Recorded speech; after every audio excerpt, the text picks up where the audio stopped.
It's time for the main event. It's the Shoe Shine.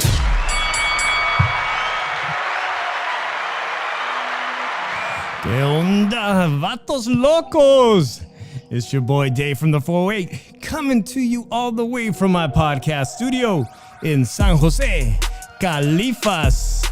You know what time it is? It's time for the Shoe Shine, where friends from around the world get together to recap the sweet science of sport of boxing that we love so much, and hopefully we get some new people to love the sport just as much as me and my co-host all the way from the city of brotherly love, Philly Irish, Drew Evo, ¿qué pasa? Can I hear you? Can I hear you one time? Can I hear you one time? I had to do the long thing, let sure everybody acknowledges me. All right. And hey, Philadelphia was definitely in the house. I want to say hello to everybody. I got a new friend here, Laura, that I've seen in some of the Vegas vlogs that we do. Laura R, shout out to you. Shout out to Philly Irish, who's doing double duty. Funky Spotafori, I love him. BTR Boxing, if you're here, man, I really appreciate it. Hopefully you'll be calling into the show, JC. Let everybody know I'm probably competing with our homeboys D-Style show at the moment. And shout out to everybody who's podcasting and doing their shows on the YouTube boxing community. I'm talking about Maestro did a killer show earlier. I saw you on there, Drew. Joe Habib from Ringside Reporter, who got on that call with Hasim Jr., that press conference. Man, was that the who's who of boxing media? And our boy Joe Habib from Ringside Reporter was on there last night. And we're going to get to that because it's the story that everyone is talking about. It's the only story a casual boxing fan knows about. And of course, we're going to cover the Danny Garcia, Philadelphia's very own two-time world champion, debut at 154. We got Gary Russell Jr. on the Showtime card getting a freebie, Drew. We got this fight that's been canceled. That's the big news. And we'll be talking about the fights coming up this weekend. But Drew, let me just get some sad news out of the ways, guys. Sad news. If you caught last week's show and if you didn't catch it, go back and watch that because I was trying out for an endorsement deal with Oscar De La Hoya's new late night pill for men. And Drew, I did my best trying to get that endorsement. And let me just say, Drew, that it's gone nowhere. I've heard no response from Golden Boy himself about that late night men's virility pill. We will not be getting that sponsorship. I regret to say that. But listen, if Blue Chew wants to sponsor the Shoe Shine or Manscaped, I'll gladly take those sponsorships, Drew. How do you feel about that, Drew? Oh, Yingling. Or who? Beer company. Oh, Yingling. Let's do it. Beer company. A beer company. Speaking of, guys, this is a little secret that only Drew knows about. But, I've done a lot of tastings for tequila and beer on my show. And actually, I had a little bit of a health scare that I don't want to talk about. And I gave up drinking for 30 days. I marked my 30 days being sober yesterday. And I'm doing a lot better. And I've been craving beer. So I'm going to freaking do it right now, guys. Shout out to Fresno, California. And Drew, Fresno, California is kind of in the news right now. And I'm going to tell you why. Because Jose Ramirez, the former two-time world champion from Fresno, California, is not going to be going up against Jose Zepeda for his old title. That's right. He's getting married. So congratulations to him. He's going to go for family. He's already been the champion, and he thinks he'll get a good chance at the winner. Now, if you haven't heard, this is really big news. I'm really excited for him because I'm a big fan of Regis Prograis, but the WBC at 140 pounds for the 2 vacant titles is ordering Regis Prograis and Jose Zepeda for this fight. Drew, how do you feel about that matchup? It's a good matchup. It's a good fight. I think Prograis is going to win, but it's a good fight. You think you're already calling it right now, but listen. So anyways, I got this double IPA, which I probably shouldn't drink on the show. It's a double IPA called the Mango Bomb from Fresno, California. It's something you would think Mexican Americans would just love, all right? It's a double IPA, 9.5%. It's almost double what a can of Modelo is. And it's going to have mango and chili powder in it. And I'm going to give you guys my review right now.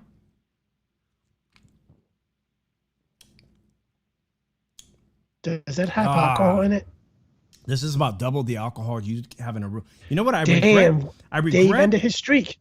I did, man. I regret not putting this in the freezer a bit longer because this is actually damn tasty. I was actually probably thinking this wasn't going to taste very good, but it's actually a really good IPA if you're a fan of that bold IPA taste. It has a hint of mango and just a hint of chili. Really, it's actually a lot better than anything. I'm sorry, guys. It's better than anything Modelo puts out. It is. What do you want me to say? It's better. He hasn't had anything to drink in a while, so he's getting excited as usual. Yeah, and I need it because, hey, I had put that the camera wasn't working for a couple of weeks, and Chicano Prophet, who comes in here, says, I thought it was going to taste gross. LOL. No, it's actually pretty damn good. So shout out to Fresno Full Circle Brewing Company, probably in Fresno, downtown Fresno, who puts out this product. It's actually pretty damn good. I'm not going to drink the whole thing or I'll be slurring by the end of this show. Listen, guys, the phone line is activated, 702-710-3627. Drew, I know a lot of people don't want to talk about this. I know I don't want to talk about this, man, because it's a shit stain on the sport of boxing. Okay, all casual eyes, all of the casual internet, little young fans of Jake Paul are really, really upset that the fight's been called off. All right, it was breaking news this weekend, right? Wasn't it breaking news yesterday? Fight's called off, right? And he's throwing everybody's throwing shade at Hasim, right? Yeah. All right, and you were on a space with the guy. If you guys don't know, on Twitter, there's a thing called Space where people can interact. He went on there just today to give his side of the story, and we know that our boy Joe Habib was on that press conference call last night, where he gave his 2 cents about why this fight was put off. All right, I listened to the whole thing, all right, to that whole 40-minute press conference. What I could surmise is that Hasim's got a great gift from the New York State Athletic Commission. The guy weighs 230 pounds. He has less than 4 weeks to melt down a 200. They came back and said, no way, that shit's unsafe. We're going to let you come in at 205. They gave him X amount to sign an amended contract till 11:59 p.m. New York time this weekend. He goes back with his team and they say, how about 215? Which he says he already weighed 215, right, Drew? Says I already weighs. Now, in the press conference, they kept asking him, the great Ellie Seckbach, and all these other reporters, well, why did you say 215 if you already weigh 215?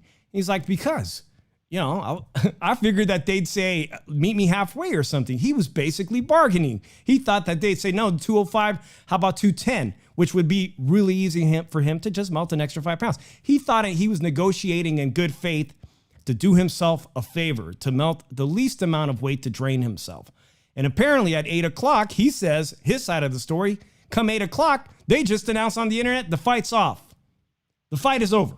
Whatever. No pay-per-view, no Madison Square Garden, no YouTuber celeb fight. It's over, Drew. You were just on the internet with the guy. Can you tell me what you asked him? First of all, I got on the space and I'm looking and I'm like this. They're letting people speak. So you figure, what's the worst they can do? Deny me to speak to the guy? So I'm surprised they let me speak. They let me have a mic to speak to him. So I was like this. I asked him, on the contract, was there a rehydration clause? He said yes. I couldn't gain more than 10 pounds. After the Friday weigh-in. Say, after the Friday weigh, I couldn't gain no more than 10 pounds. And then I was like this. Then my second question, has the commission been in contact with you? This is what I got for an answer. The commission has not been in contact with him. It's on the record site that the fight is still on. So according to the athletic commission, the fight is still on. And Hasim is still in New York training, and he is determined to make 205 by Friday as if the fight was still on. And he's still training. They had a backup opponent, Rahman. He was even at the press conference. They had all set up and everything. That if Jake Paul was to pull out, they had a backup opponent in place. And it possibly was going to be at a 205 catch rate fight. But he went on and said that they only gave his team about 45 minutes, not a really long time, to agree to a contract. Kenny, what's up, bro? So it looked like this was a contract that they were going to offer him, and they expected Rahman to decline so they could say, hey, we offered him a contract and he declined it. But they did not they didn't think he was going to take the contract, but he did take the contract because he thought he could make 200 pounds. So he came on and said that the athletic commission was doing modern ratings for him. And when he said after when the press conference happened, he was about 220 on the upper 220 pounds, near 230. He said they rated him, and then when he trained, I guess it was another weigh-in. He weighed about like this. This is the past weigh-in. It was this past weekend. Right. He there was two 15. What is it? Two unscheduled or two? They were supposed to be confidential weigh-ins that they wanted him. They wanted to kind of keep an eye out on how his weight loss was going. And in fact, Rahman says that they were going to pay him to get a nutritionist to melt the weight off. He was expecting money to be compensated for that fact. But Drew, already people are like, I'm freaking done with this conversation about Jake Paul, that they're bored with this circus. There's people in the chat saying, man, I was going to watch Virgil Ortiz anyways, a real up-and-coming prospect at 147 pounds. You got Michael Conlon and ESPN. Hey, nobody that I know was going to pay for this Jake Paul fight anyways, all right? But yet, the ticket sales looked like they were abysmal. Drew, I was already pissed. I was already fuming this weekend before this all was canceled. And I'm going to tell you why. Because the WBC had some shitty shenanigans up there. We talked about, listen to this, man. Mauricio Suleiman, I think Friday, comes out with a statement saying, coming August 6th, Jake Paul will take on Hasim. Winning this fight will earn him a WBC ranking at the cruiserweight division. I'm already pissed about that. I mean, is Hasim even a cruiserweight? This guy is going to go from YouTuber to a ranked boxer overnight just by beating Hasim, who was weight trained. Thank God the fight was canceled, man. Thank God the fight was canceled so we don't have to deal with this BS. I'm kind of upset. I'm kind of upset that the boxing media has to pay so much attention to this, that this has to be the first story we break on the Shoe Shine. But you know what? I was really thinking about what I exactly was going to say tonight. Okay. And everything. I never expected to be able to talk to the guy directly, and I did. And I'm listening to the space and everything. I'm listening to his answers, the questions, the answers that he's given. And I'm like, you know what? This is nothing but a bullshit joke. Jake Paul got cold feet because matter of fact, I'm not going to sugarcoat it. I'm going to fully go in on this. Well, go ahead. Jake rant. Paul is the biggest joke there is in boxing besides Ryan fucking Garcia. And I'm going to get to him because he had to put his 2 cents in thinking he knows shit, but he hasn't done shit in the sport of boxing and everything. So let's look at it like this. He was originally supposed to face Tommy Fury. Tommy Fury couldn't get in the United States. Okay, you picked another opponent. You decided to bring up a 6'3", 230-pound heavyweight. That he sparred. Offer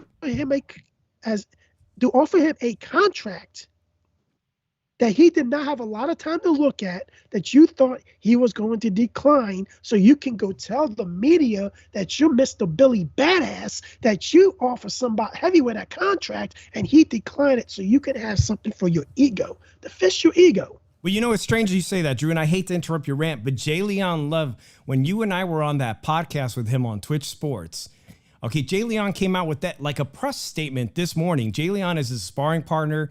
He works with Jay Flores as his like assistant head coach. You know, Jay Leon Love, former PBC fighter himself. And he comes out with a statement saying that he's already tried to negotiate with 2 real boxers and that they're all bullshit. All these real boxers are all bullshit. And Jake Paul's got, he's done nothing wrong. Every time he steps a real fighter, the real fighters are backing out. Tommy Fury's backed out, and now Hasim is backed out. And that's the narrative that they want to spin. That's what they want to put out to the media. I ain't buying it. I'm going to give you my take, Drew. And here's my take. Lomachenko fought Orlando Salido in his second pro career fight. Okay? Orlando Salido, a seasoned veteran, came in massively overweight. Right? And Lomachenko said, I'll fight you anyways. All right. And we know that Orlando Salido used every dirty tactic that he knew to overcome Lomachenko and beat him. But in this case, we got Hasim probably coming up saying, I'm willing to take the $5,000 minimum purse and show up on fight night, I don't know, 207, 2010, 2012, and pressure him to fight me anyways. Why? Because it's a pay-per-view that Showtime Sports has backed. A pay-per-view. It's at the Garden. You've got Amanda Serrano, one of the most phenomenal women's talent on the undercard. You got a whole undercard of fighters, and that Jake would just say, fuck it, I'll fight the guy, and he'll be 20 pounds heavier than me. Jake wanted those weigh-ins that were not public so he can gauge how much heavier the guy was going to be. And I think he shit his pants. I think he said, damn, this guy's going to come in 20 pounds heavier than me. He's not going to be weight trained. He's going to hit me with all his power. He's a bridger weight, whatever that is. And I stand a good chance of being knocked out in the public. And finally, like, this whole charade is over. Call it off. Call it off. Just wave the whole thing off. It's done deal, man. Do I feel bad for Hasim? Not really. Hasim, I didn't even know he was on the radar. I didn't know that he was the son of a famous fighter was out there. I didn't know much about him. And I think if he uses his 15 minutes of fame, he can parlay himself into a decent fight. Hopefully. Right? Like, I look at it, when it comes to Javion Love, I'm cool with the dude, but I think he's a fucking sellout. And I would say to him, if he ever came on here, I'll tell him he acting like a fucking sellout. Well, it's business. And I know it's a fucking business move, but it's a sellout business dick riding move. So I don't give a fuck. Well, you know what? He didn't get a lot of praise on Twitter for that. All right. He doesn't get a lot of praise. But again, Jake Paul is one of the wealthiest YouTube celebrities, and actually probably the third grossing highest paid boxer in the sport of boxing without even fighting a real fighter. I don't want to cover this anymore. And I think in the next few weeks, I think the story is just going to die away. It's definitely going to die away. Is Hasim Rahman from Philly or something? Chicano Prophet wants to know. No. All right, he's not from Philly, but Danny Garcia is, and we're going to move on to that electrifying fight this weekend, electrifying Boarfest, whatever you want to call it. Before I move on, guys, I was watching Netflix and I got into a TV series, one of those documentary series this weekend. All right. It's called The Most Hated Man on the Internet. It's about a guy named Hunter Moore in 2010, 11, 12 that launched a revenge porn website. All right. He was called The Most Hated Man on the Internet. Somewhere in between MySpace, if you guys remember MySpace, in between Facebook, there was a vacuum, a moment for people to say, I'm going to turn my MySpace fame, now that MySpace is gone, into something. I'm going to figure out how to monetize myself. And this creep used revenge porn, posting people's nudes that he illegally hacked. Okay, he went to prison for this. I'm going to say it, but Jake Paul is the most hated man in the sport of boxing. And in many ways, he's taken the things, not the creepy things, and no way am I saying Jake Paul is into revenge porn or even the business of pornography, but he's taking what this guy Hunter Moore did early on, some 12, 13 years ago, monetizing his internet fame, and he doesn't give a shit about what Drew and I are saying or anybody else is saying because he's figured out how to drive engagement every time we click because we're pissed off at the guy. We're generating income for him somehow, some way. And that's something that creep Hunter Moore figured out years back before being locked up, Drew. He is the most hated man on the internet. And you want to know, Drew, before you know how they got rid of the guy Hunter Moore? The public, including social media and Twitter, they canceled him. They canceled the guy. They got rid of the guy and they forced an FBI investigation. Now, I'm not saying that Jake Paul's a criminal, but it's going to take the boxing fans, the true ones, to cancel him and let Showtime Sports know, Steven Espinoza know, stop wasting your time with this bullshit. We're done with it. We're over it. Stop. All right, that's it. Drew, go ahead. That fight shit can wait. That can wait. That was an okay fight. It wasn't a great fight. It was an okay fight. That can wait. I'm gonna be honest with this bullshit, man. When he saw how lean it in shape Walkman was, and he saw the workout videos and everything, how he was punching that shit and everything, and he realized he was on track to making the weight, Jake Paul panicked. He panicked. He's like, he makes weight. I gotta fight him, and he's gonna rehydrate to 215 pounds. He's gonna, and I'm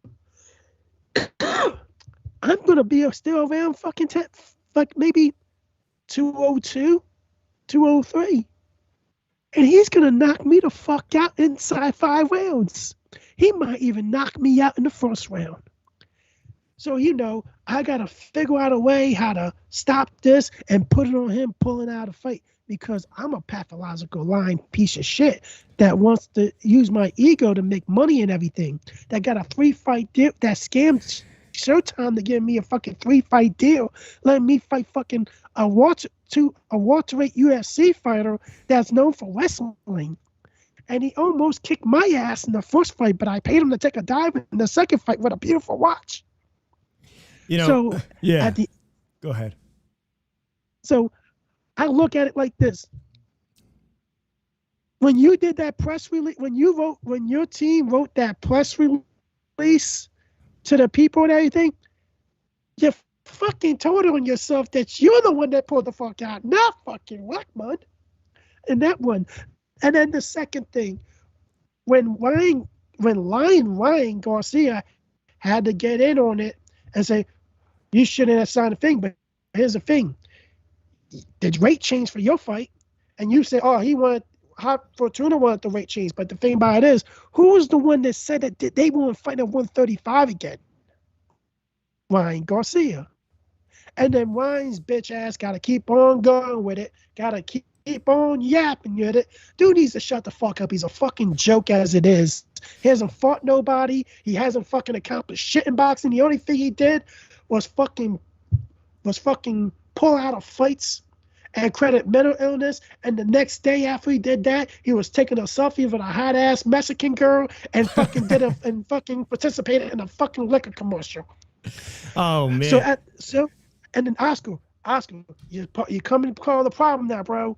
You went on and treat. I'm sorry about fucking your fight getting for your guy pulling out Jake Paul. How about we make this fight with fucking Nate Diaz and everything?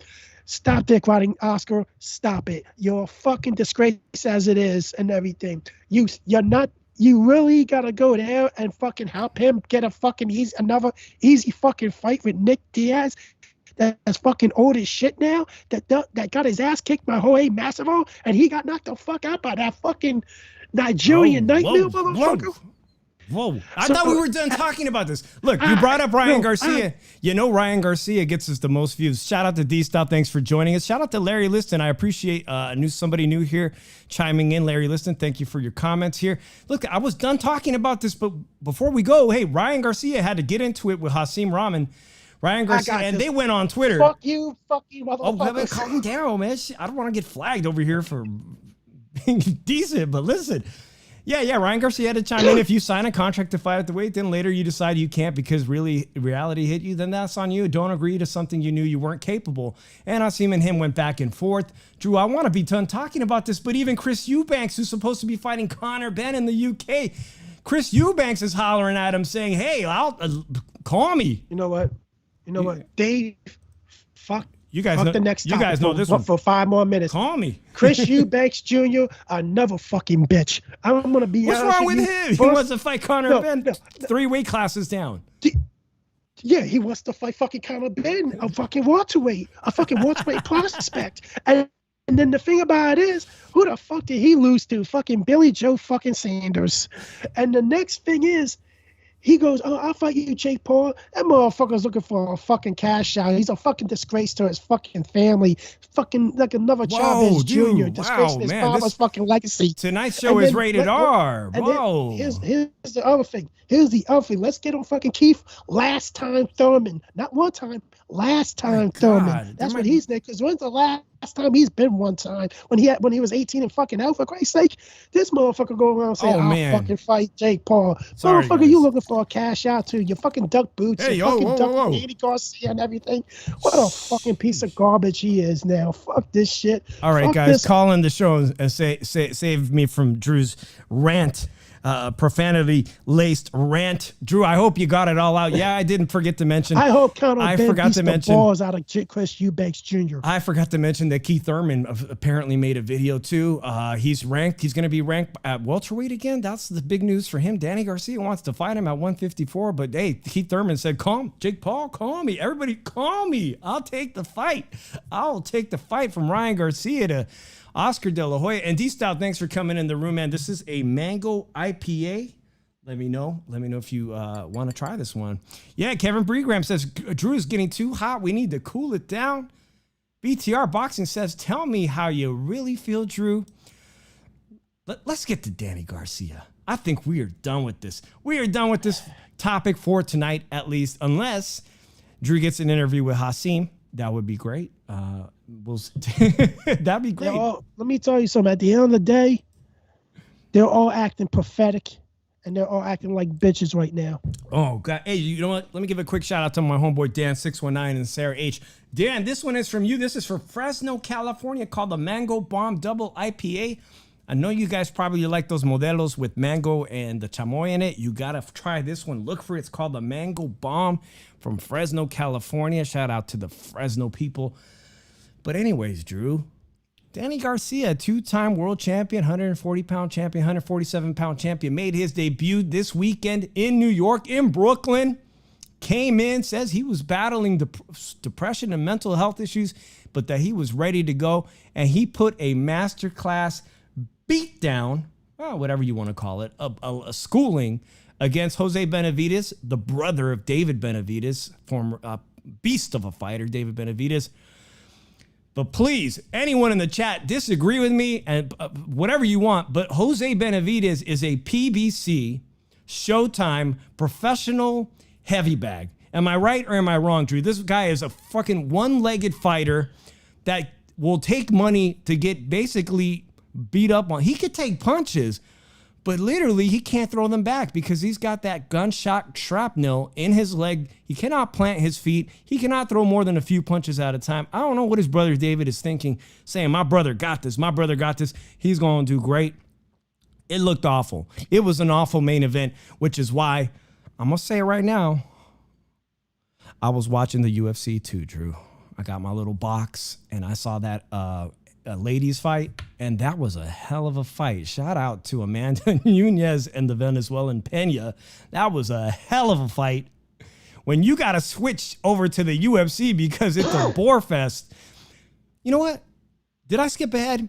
Can we talk about Gary Russell Jr. at 140 pounds? Drew, 140 pounds is one of my favorite divisions. Gary Antoine Russell, one of my favorite divisions. Of course, I just mentioned, Jose Ramirez. He can't fight. He's going to get married. And then you got Regis Prograis. But Gary Antoine Russell saying, I'm a real contender. And here he got to fight Francis Barthelemy, a Cuban fighter who had a former two-time world champion who was looking freaking great in this fight. And I thought, wow, we got a good scrap going on. This is a good fight. He gets dropped, tastes the canvas, and the referee does the weirdest shit ever. What the hell was that? Let me show you guys what happened if you didn't watch it. Because nobody could believe this fight was cooking and this guy wasn't even hurt. And he can't believe that the referee just said the fight's over. Oh, please don't flag me. Let me keep the volume down. I just want to fucking know how much did they pay that ugly motherfucker ref to fucking do that?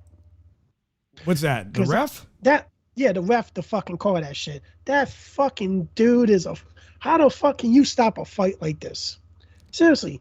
And it doesn't really do anything for Gary Antron because all it does is make you ask more questions about him because he is right now as a pressure fighter. And when his trainer, his brother, Gary Russell Jr. at 126 and everything, says he has skills and everything, where the skills at? Because he's gonna need them because if he doesn't have those skills, this kid's gonna get killed by fucking top-notch competition. He's gonna get counted easily and everything. Right. The video won't play, but this is kind of cool because it's kind of like going frame by frame.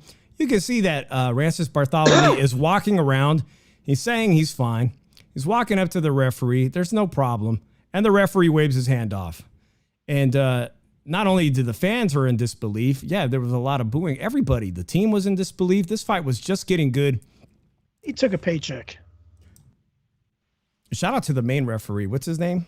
Steve Willis. I love that guy. That's a good referee. He's very, very entertaining. But you know what? You want to know? Let's talk about Adam Kanaki. Let's talk about that guy. That guy needs to fucking hang it up. I heard our boy Calix Boxing today saying that he don't matter how many fights he loses, he's still entertaining. I think he's taken way too much punishment. It's extraordinary a heavyweight can throw 109 punches or something like that in the first round. But that's it. It's like he gassed out after the second round, the Turkish fighter took over. So I don't know if I want to see guys keep getting beat up and taking punishment. Here's the thing. He throws a lot, but he gets hit a lot. He has no defense. And here's the problem. What about they call it CTG? Where the fuck that concussion bullshit is that they get in the head? Like, he's going to get that shit. Like, come on. Because dude's got to hang it up. He's not winning no title. He's not being no fucking contender. He's not even a fucking on borderline gatekeeper status. He'll be lucky if he gets on Jody Man status in about 5 fights. If we had a drinking game tonight for every F-bomb you drop, and I'd be in a hospital tonight, Drew. Can't fucking blame me for that shit. Oh, man. Larry Liston says, typical PBC stoppage when their fighter is in trouble. They do the same shit against Raleigh versus Tank. By the way, Raleigh Romero was at that fight. He loves the media, man. Go and look for his interviews because that boy is crazy. And he is barking up the wrong tree. Not only does he think he's going to get a fight at welterweight, and remember, he's a lightweight, 135, but Rayo Valenzuela, Rayo. That guy works out with David Benavidez and his father, Jose. He's part of that team. I think he's one of the best PBC 135-pound contenders. I think he's really special. I think that's the kind of guy who should be calling out Ryan Garcia right now. Another Mexican-American to another Mexican-American. But no, Raleigh Romero is barking up his tree. So if he wants to get some PBC Make that fight happen in-house. These are two bright stars. Well, we already know how limited Raleigh is, but Raleigh could talk a good game. Paul says, got into it with Ryo. Yeah, listen, this is exactly the kind of beef we need with young people. There's Raleigh's got attention on him, so if he's got a beef with somebody, it's going to make the other person rise up to the occasion. Please make that fight happen. All right, now going back to Gary Antoine Russell, and before we move on to Danny Garcia, my beef with that fight is this. I like Gary Antoine Russell. I think he's got a lot to offer. We know that his brother just said, I don't know what's going to happen post-shoulder surgery, if we're going to ever see Gary Russell Jr. Regain a title. He says he might move up to 130, but right now we got Gary Antoine Russell saying, I'm the real deal at 140. I'm coming for these people eventually. And Drew, you want to know something? I think he got an A. He took a test this Saturday night, and he didn't even finish the damn test. It's like going to high school and taking an English test, and you only filled out half the assignment, the test, and you give it to the teacher, and the teacher's like, well, here's your A. You didn't deserve it. You didn't deserve it. I want to see this play out. Rematch. Run it back as soon as possible. Legitimately knock out Rancis Barthelemy. It could have happened, but I would have liked to have seen it play out. Santea Media says, Ryo versus Raleigh, who you all got? Man. Santino, why do you have to ask me that stupid question? I like you, but why are we even comment? Why do we even want to pick who wins that? Everybody beats Wally Romero. He's I'm going to be honest with you. He got some fans now. Wally is stupid as fuck. IQ-wise. There we go. Another tequila shot for me. IQ-wise. Okay. He's stupid. Well, he said he said it in the last fight with Gervonta Tank Davis. When they interviewed him, they're like, "Oh yeah, man, I didn't know you could speak a little bit of Spanish." And he's like, "To be honest, I can't speak Spanish or English very good." You know what? Drew speaks better Spanish than fucking Wally. By the way, if you're a spicy señorita, you can hit up at Drew Evil on IG and slide into his DMs. You could do that. All right, let's get into some Philly talk because everybody wants to know Philadelphia. You rocking the Philadelphia hat. Football season is right upon us. August, preseason football. And nobody has said cry, Eagles, cry yet. By the way. You just fucking jinxed it, Dave. God by the damn. way, if you guys are looking for a quarterback, JC, say it.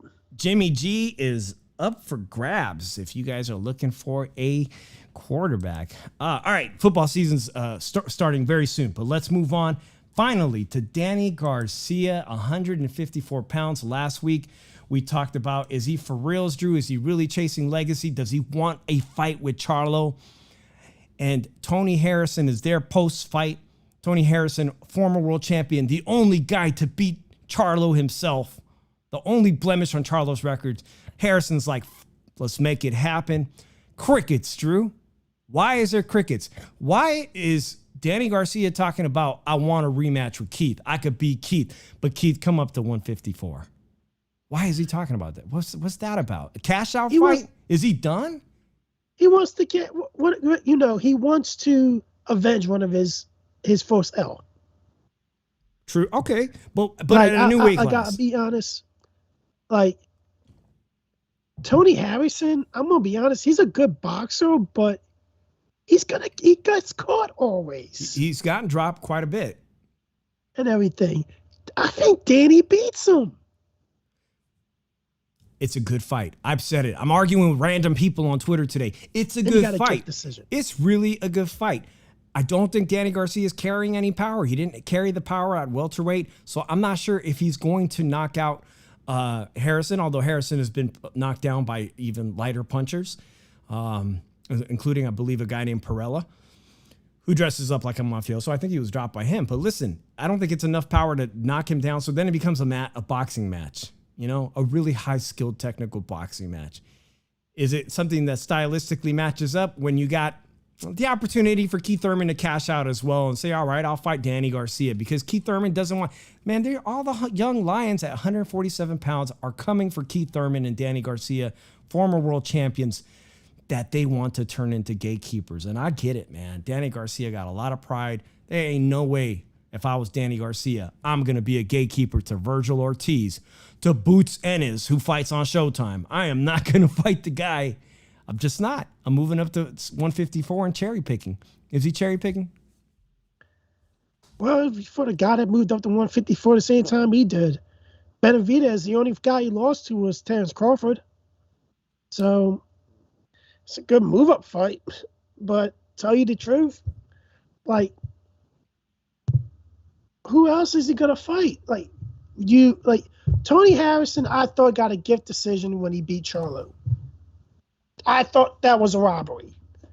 So, like, this division is like somewhat stacked and everything.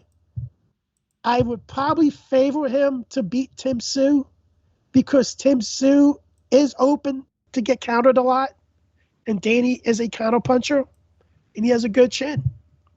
Danny's a great counterpuncher. I've got a video going right now of the counterpunching ability. Look at that. I think he's a sensational counterpuncher. But again, it's against a very limited Jose Benavidez who just can't move his feet at this point in his career. So Tim Tszyu, that's a very dangerous fight, man. Tim Tszyu can crack. He's got power. He's a naturally larger fighter. And earlier right here in the comments, our boy Larry Liston said that he feels he's too small for 154 pounds for success against the top echelon, especially somebody against like that Fundora. 6'10". What is Fundora? 6'11", 7 foot tall, 7'2". I don't know. It's like I'm buzzed. Jolly Cooking Giant. I'm buzzed when my jokes are flat, guys. When my jokes are flat, I'm buzzed. All right, Chicano Prophet says Garcia beats Tszyu. Wow, that's some Philly bias if I've ever seen it. Chicano, get on the phone and call us. I got a phone line going here. Ain't nobody called yet. By the way, make sure you check out my boy Chicano Prophet's show tomorrow, I believe. It's going to be Al Chile on the Al Chile channel on YouTube. They're going to be rescoring one of the controversial Canelo Alvarez versus Gennady Golovkin fights because in just 6 weeks, Las Vegas is going to be buzzing. I know you don't want to believe it, but hey, the trilogy is for real. And we're ready for the trilogy to finally come to a conclusion. Canelo Alvarez is the face of boxing still. And when he comes to Las Vegas, the whole town lights up with activity. All right, Drew, let's take this phone call. 503 is in the house. I can't wait for that fight. Canelo Alvarez and Gennady Golovkin. You are on the Shoe Shine. What's cracking? Chicano. What's happening, fellas? This is the Chicano Prophet calling in. What's up, Chicano? Talk to me. Well, I'll tell you what, man. Drew's been on one today, so I don't want to go at him directly, man. He's kicking ass and taking names, and everyone's a bitch. But that's all right, Drew's the man, and I appreciate him. So I'm not going to talk too much about him saying that Danny Garcia could beat Tszyu, although I think that's a little crazy. I think we need to calm that down, Nobody needs to be sticking up for Danny Garcia as far as I'm concerned, right? But yes, you said it, man. Tomorrow on El Chile, we're doing it. Finally, we've been doing controversial rescores for months and months, but we've been waiting, man. And tomorrow, it's the day. Canelo versus Triple G1. I've invited anybody who's ever done a rescore, and you guys are both invited. I know Drew can't make it. Dave, I don't know if you could squeeze it in, man, or if you want to provide a scorecard, but we're going to take a look at that one, and I've never been scared of the conversation, and I'm excited about it. Well, listen, make sure you let me know what time Pacific Standard Time for everybody to know what time that is going to be if I missed it right now. Yes, it's going to be tomorrow at 11 a.m. Pacific, 2 p.m. Eastern. And D-Style's already confirmed, and I have an open invite for anybody who's ever done a rescore. So we'll see who else shows up. But I'm pretty excited to have this conversation. Yeah, I am too, because it's very important that, for me, it's important that there is some kind of finality to this rivalry between these two. I think it actually, when they look back on their careers, they're going to recognize that these two were each other's nemesis. They were each other's best opponents, really. I mean, who else did Gennady Golovkin have 3 fights with? And Canelo likewise, right? Not only that, but the gates that they did in Las Vegas. It's just great. I want to know who's going to win this fight. Do you have a pick already? Well, I'll tell you what. I totally agree with you, Dave. I've always been a fan of trilogies and great rivalries, and I've always liked Triple G too. So, I like both fighters, and I'm ready for some finality too. As far as this last fight goes, I have Canelo winning this fight, but I'm a little more nervous. You know, Triple G, and I gotta say this, as being a Canelo fan, nobody's ever made me more nervous as far as like going into a fight than Triple G. He's a worthy opponent, and you know, yeah, people think he's a little bit long in the tooth, and he is, and I get that. But you know what? Canelo cannot afford to take Triple G lightly. No, he can't. I 100% agree with you. Our boy BTR Boxing, who's got a channel in here, says he will be in Las Vegas for the Canelo weekend. If you're going to be in Las Vegas for the Canelo fight weekend, I want to remind you that there is a Box Fan Expo at the Las Vegas Convention Center, and the who's who of boxing celebrities are going to be in the house. I mean, you name it, Chicano. They are going to be there, and it'll afford you the opportunity to get all the pictures, autographs, and quick questions. You know what? I'm even considering going to it because as a content creator, I think I should be there. I think I really, really should be there and give our audience, basically what's the fan expo like for boxing fans? You know what I'm saying? You know what? I got a question for Chicano since he brought it up that he likes Triple G. Have you been to one of those Mexicans for Triple G convention, man, secretly, man? I just got to know. Otherwise known as a Tío Tomás convention. No, I have never been to a Triple G, Mexicans for Triple G convention. I wouldn't be seen there.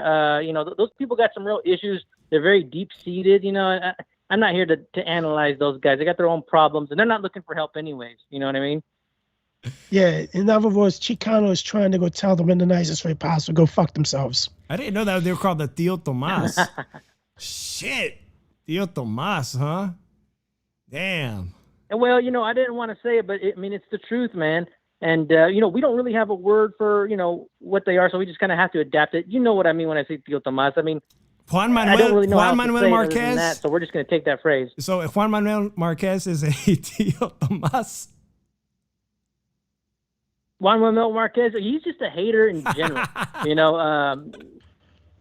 He's got ego, and he gets a pass because he's a legend, and he has, and he could talk, it's a little different with Marquez. And he drank his own piss. And he drank his own piss too. You get a pass. Jesus on my Christ, Dave! I don't know how to do that shit.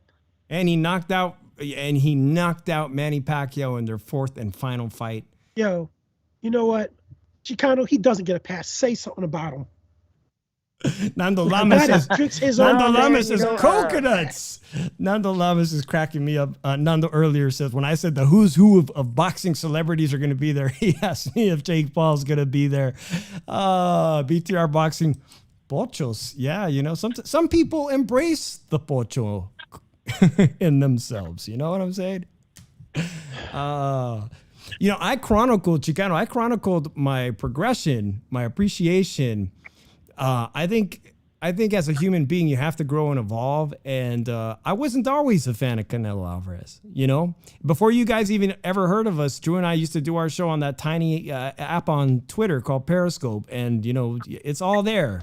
I guess it's still all there, my progression, my appreciation. But somewhere around when he knocked out, who was it, Drew? When he went up to light heavyweight and knocked out the Russian guy. Sergey Kovalev. That's when I had to change a tune. So I wasn't always a Canelo fan, and I'm pretty open about that, but I am now, and I appreciate him for what he's done in his career. So, hey, Chicano, I appreciate you calling us, man. Real quick, what is your thoughts on Danny Garcia, man? All cap? Is he looking for a cash out at 154 pounds? Is he winding down his career? Yes, it's blatantly obvious that he's just looking for paydays at this point. I mean, if he's calling out Laura, calling out Keith Thurman. I mean, it's kind of sad, to kind of see Danny Garcia do this. And I'm realizing now that he is 34 going on 35, like he's kind of from a previous generation now. Like, when we went and rescored that Danny Garcia fight, it's like I realized, man, he's actually been around for a really long time. And that era of fighters are actually retiring, and he really should be wrapping it up soon. So look to him if he wants to make his money, but that shouldn't have been a headlining fight. That fight was garbage to begin with. And he really should have taken Benavidez. He should have taken him out a little bit. All right, guys, we're going to wind this show down here. And I appreciate everybody who's still here hanging out with us. Tío Tomás has a good ring to it, Nopal says. Also, let's get on here. I wanted to bring some quick news, Drew. Featherweight division is something that I love. The featherweight division. You know, I got in trouble recently for mispronouncing Navarrete. I believe I called it. So amongst my peers, Come on, Navarrete. say right. Navarrete There is you my go. favorite fighter at 126 pounds, WBO world champion. But there are some great champions across the sea. And Drew, El Venado Lopez. You may know this guy. He came in and shocked our boy from Hollister, from San Jose, California. Andy El Tiburon Vences at Top Rank was a contracted fighter. Andy Vences was coming off a loss. I believe it was first or second loss. And he wasn't ready himself for what this guy, El Venado Lopez, Luis Alberto Lopez, brought to the table. And the guy did some damage. It was a tough fight, a fight he wasn't expecting, a fight that he almost had no answer for. Not only does he go through the top rank in-house fighter, or a friend of the show, Andy Vences, but then he goes on to destroy and nearly kill Gabe Flores, a future star, supposed to be a future star at Top Rank, who we just found out has been released from Top Rank. Gabe Flores literally nearly gets killed in the ring. His dad's begging him to stop the fight. All right? El Venado Lopez has earned himself a title fight for the IBF against Josh Warrington. That's from Eddie Hearn himself. That's going to be a hell of a fight. I was telling our boy Boxing Vitals, who I believe is from Fresno, I said, man, if anybody deserves this title fight, it's El Venado Lopez. Always the underdog, all right? Always the road dog. He don't care. He's coming after it, and he's going to give that guy, Josh Warrington, in the UK some trouble. I can't wait to make our prediction on that fight, Drew. Your thoughts on that guy, El Venado Lopez? Man, he's a tricky fighter. He's a pressure fighter, true pressure fighter, true Mexican pressure fighter. But he's not fighting Gabe Flores. No, Josh Warrington is a solid world champion. I'm excited for that. The little guys bring the heat. They bring the volume and punches. Very, very exciting. It's going to be exciting for Mexican fans to see him go across the seas. Someone in the chat, I believe, just said Bronco Lara, another guy who's gone over to the UK and done some fantastic things as a featherweight, going across the seas over to the other side of the world and doing damage. All right, Drew, there's some fights this weekend. There's some good fights. Hey, if you're a boxing fan, you don't have to worry about it. I know earlier someone was saying, a new listener here was saying, oh, but Jake Paul, he doesn't get boxing fans. He gets the young girls. Those are the girls and young boys that are buying his fights. The teeny boppers are buying his fights. But if you're a real boxing fan, man, Virgil Ortiz is making his return to the ring. And I saw you earlier on our friend Maestro's show saying that McKinnison, is that his right name? Michael McKinnison? Yeah. That he might pose some problems. So I had to go back and watch his fight with a guy. The last fight I saw him at was Alex Martin, because Virgil Ortiz was going to fight him and he got sick. He came down with a very rare medical condition and he had to pull out of that fight. It was legitimately, this is what we were talking about, man. Teofimo Lopez's dad knew he had an injury. You should pull your son out of the fight. And they did that with Virgil Ortiz. But he fights a guy, Alex Martin, who's only a 135-pound fighter, who's looking for work, looking for an assignment, and ballooned up to welterweight and says, I'll take the fight. Drew, I'm awfully shocked that McKinson in his debut in the U.S. could not get Alex Martin out of there. And I'm deeply concerned that Virgil Ortiz is going to knock him the F out this Saturday night on DAZN Boxing. I think he's going to win the fight, but I think he's going to have a difficult time winning. But Dave, I'm proud of you for saying that name right, man. You just saved somebody from getting told by me to go fuck themselves. I did it. All right, BTR Boxing says Virgil should move up and weight. Oh, man. Well, you know what? I think he really wants to campaign at welterweight, and he thinks he can keep making the weight. I think there's something to staying in the division if you think you can win a world title. It's going to be very hard to secure one because he's with Oscar. He's with Golden Boy. And all the damn good titles are locked up with either Bud Crawford or PBC. That is going to work against him. So he's fighting guys that Eddie Hearn can provide and Matchroom can provide and DAZN can provide. The truth of the matter is, There's only one guy at the zone that I want to see Virgil Ortiz fight, and that's Conor Benn. And I don't understand why Conor Benn is fighting Chris Eubanks, a guy who's 2 divisions heavier than him, when you have 2 stars at the zone that could be future world champions, and that's Virgil Ortiz and Conor Benn. Guys, let's get it out of our heads. Virgil Ortiz is not going to fight Boots Ennis while Boots Ennis fights at Showtime and PBC. It's just not going to happen. Oscar can't make the fight happen between Ryan Garcia and Gervonta Tank Davis. He's most definitely not going to be able to accomplish matching up Virgil Ortiz and Boots Ennis, 2 of my top favorite contenders at the welterweight division. So, Drew, that leaves him fighting the guys like McKinson, who I think he's going to get a highlight KO, but you say he's going to have trouble this weekend. Is it because he's coming off a rare medical condition? It's a kind of a tune-up. He might have some ring rust or what? Combination of both. Combination.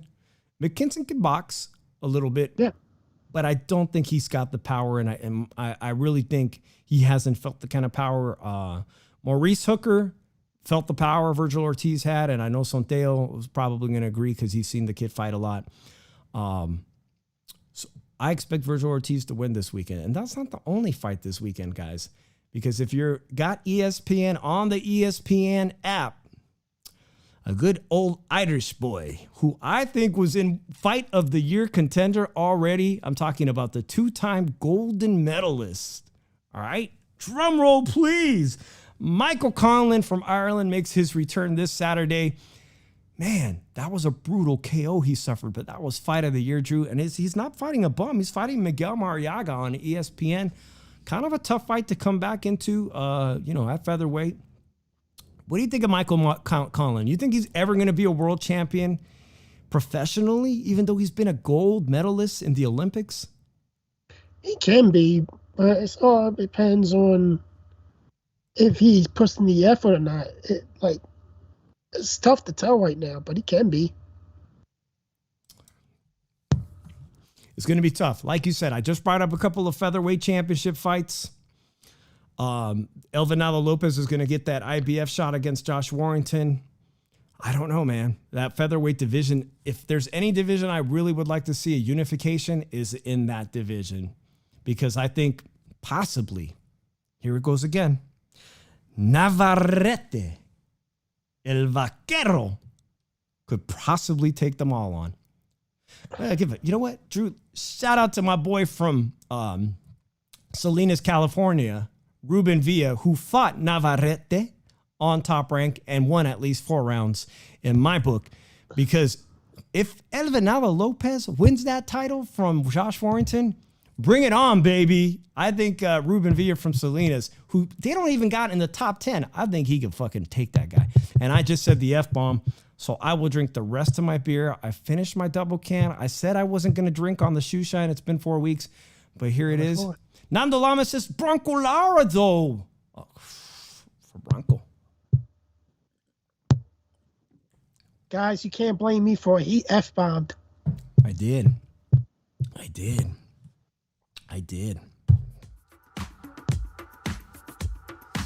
That's the music. It's time to face the music, Drew.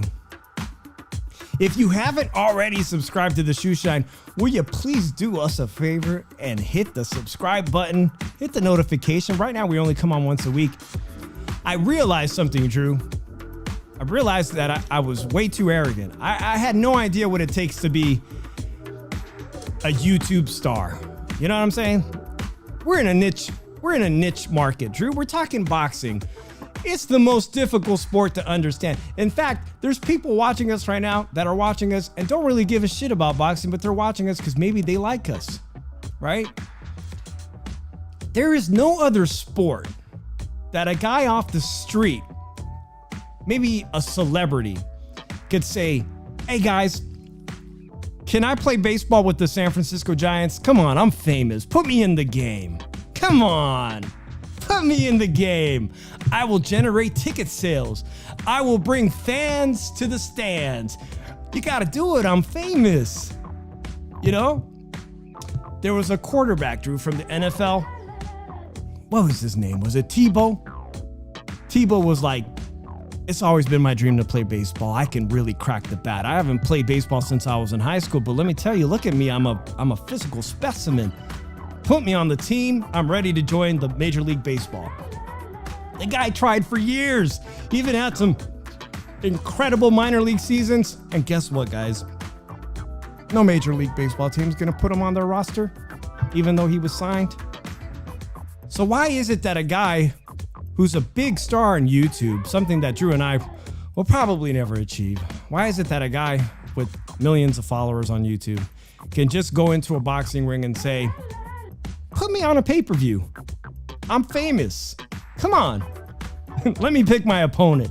I'll put fans in the stands. And that, Drew, is why casual boxing fans and most people say, oh, really? There was a fight this weekend? Well, shit, I didn't know. Hey, next time there's a big fight, let me know about it. Yeah, I'm always interested in a good fight. The UFC, they don't let guys walk off the street and just come into the octagon. It makes sense, right, Drew? You actually have to, and there's only one champion. Imagine explaining to your friends that there's 4 champions at 140 pounds, and there's this guy, and there's that guy, and there's this sanctioning body, and there's that. Well, no wonder everybody watches the UFC, because you know what? That shit's a lot easier to follow. But it's not as interesting as the sport of boxing, or I wouldn't be doing a podcast about the sport of boxing. You wouldn't be doing it with me for over 3 years, trying to build our audience. Nando Lamas, I'm trying to do my rant, and he says CM Punk did it. And that didn't work out so great, did it? Shout out to my wrestling fans who saw SummerSlam this weekend. I know you guys are out there, you wrestling nerds that love boxing too. Drew's shaking his head. Vice versa. Well, shit, I was watching the UFC on my other laptop. So there it is. We need to simplify the sport of boxing. Calix Boxing Today said it. We got to do something to make this sport make sense, Drew. And that's my final thought of the weekend. All right, Drew, the floor is yours. Philly Irish, floor is yours. I'm going to end the show like this with 2 words. Acknowledge me. That's it? Speak off the air now. Hit up my boy at Drew Evo if you haven't added him on Instagram, and hit me up at Shoeshine Boxing every Monday night. Appreciate every single one of you. Little Penny, Sin City Syndicate, BTR Boxing, LA Shadow 8, you just came in the room. Appreciate you, brother. Nando Lamas, Chicano Prophet, Kevin Pregram, Dan 619, Mom Food Planet Things. What's up, homegirl? Nopal Boxellanos, D Styles, everybody that I may have missed, man in the water. Hey, man, we'll see you guys next week. Leave us a comment. Let us know how we can improve the show, and we will see you guys next week. Peace out, everybody. Enjoy your August.